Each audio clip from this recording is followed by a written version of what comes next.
Robin sir, आपका mentor and physics guide. तो बच्चों, हमारी इस नीट की ट्रिक सीरीज में जो हमारी नेक्स्ट ट्रिक नंबर 3 है, इसमें हम chapter number 2 of class 11 one dimensional motion का एक क्विक रिवीजन करेंगे और साथ ही साथ हम इसमें एक नई ट्रिक भी सीखेंगे। ओके स्टूडेंट्स, तो बिना टाइम वेस्ट किए हुए ये हम स्टार्ट करते हैं।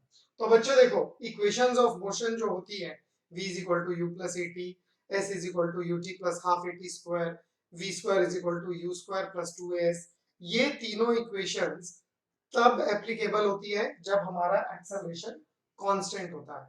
इसके अलावा कुछ क्विक रिजल्ट्स हैं जो आपको पता होने चाहिए, और ये क्या है? दो एस्पेक्ट। अगर ग्राउंड से आपने एक पार्टिकल को ऊपर की तरफ थ्रो किया है with speed u, initial speed vertically upward, तो इसे मैक्सिमम हाइट, तो मैक्सिमम हाइट क्या होगी?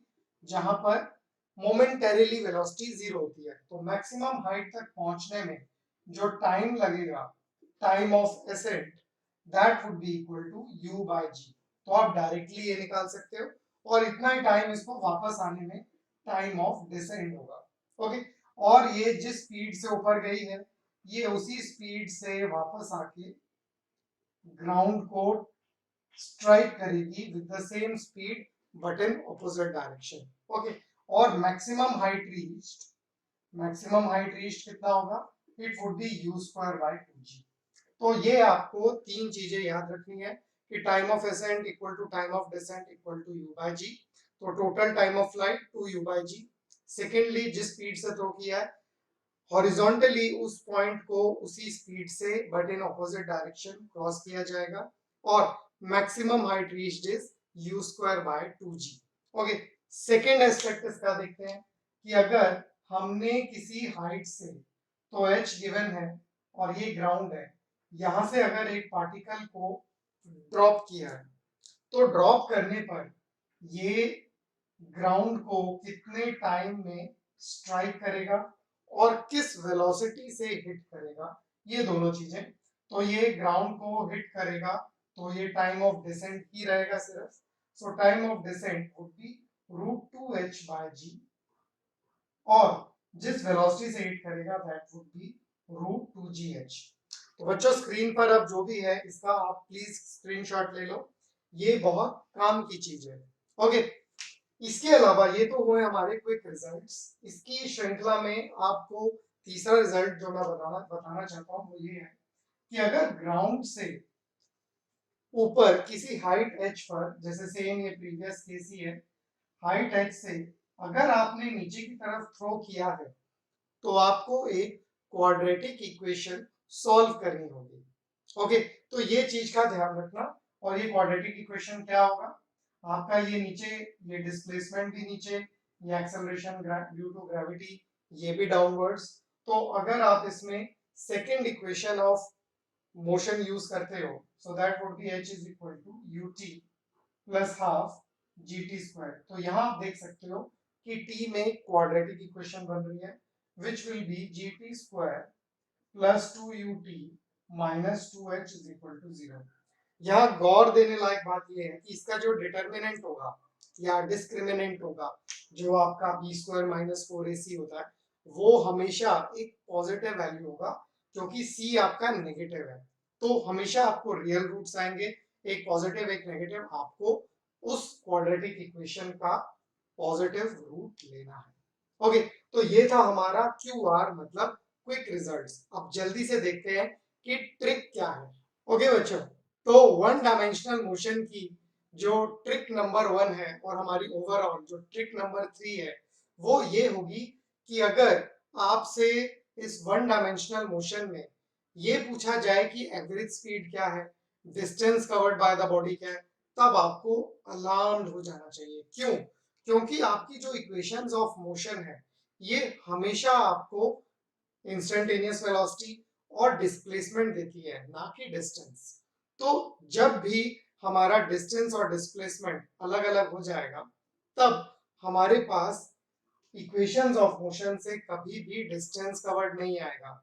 तो ये एक बहुत ही पुराना और बहुत ही फ्रीक्वेंटली आस्क्ड ट्रैप क्वेश्चन है। ओके, इसमें आपको करना क्या है, इसमें आपको ये चेक करना है for all of this questions the trick is check कि आपकी इनिशियल वेलोसिटी और एक्सेलरेशन ऑपोजिट डायरेक्शन में तो नहीं है कहीं। बस ये आपको सबसे पहले चेक करना है कि इनिशियल वेलोसिटी और एक्सेलरेशन सेम डायरेक्शन में है कि ऑपोजिट डायरेक्शन में है। अगर ऑपोजिट डायरेक्शन में है तब बॉडी कभी ना कभी टर्न करेगी। बॉडी आगे जा रही है, एक्सेलरेशन पीछे है, तो बॉडी कभी ना कभी, तो बॉडी यहाँ आगे की तरफ हमने यू दिया, एक्सेलरेशन पीछे की तरफ, तो बॉडी कभी ना कभी टर्न जरूर करेगी जहां इसकी मोमेंटरीली वेलोसिटी जीरो होगी। तो आपको एक टाइम निकालना है, बस इस टाइम के रेफरेंस से ही आप ये बता सकते हो कि डिस्टेंस और डिस्प्लेसमेंट सेम होगा या अलग अलग होगा। तो आपको ये जो टाइम ऑफ स्टॉपिंग होता है that would be given by u by a। आप इनिशियल स्पीड और एक्सेलरेशन इन दोनों का रेशियो निकाल लीजिए। ये जो टाइम आएगा इससे कम टाइम में आपका डिस्टेंस और डिस्प्लेसमेंट सेम है, इससे ज्यादा टाइम में आपका डिस्टेंस और डिस्प्लेसमेंट अलग अलग है। फॉर एग्जांपल, अगर मैं आपको ये सिचुएशन दूं कि बॉडी की 10 मीटर पर सेकेंड की आगे की तरफ स्पीड दी हुई है और इसका एक्सेलरेशन है 2 मीटर पर second square, so find the distance covered in 6 seconds।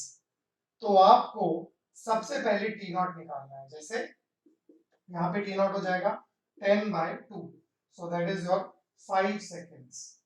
तो 5 सेकेंड से पहले डिस्टेंस और डिस्प्लेसमेंट इक्वल है, 5 सेकेंड के बाद डिस्टेंस और डिस्प्लेसमेंट अलग अलग है। तो अगर आपसे 6 सेकेंड का पूछा है तो इसका मतलब बॉडी यहाँ 5 सेकेंड पर टर्न करेगी।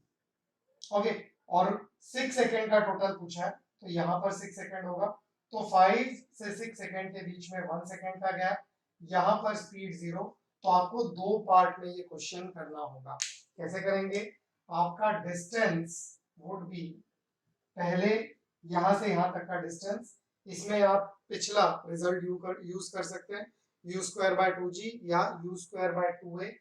तो u स्क्वायर बाय 2a क्या हो जाएगा, u square bye 2a that is 4।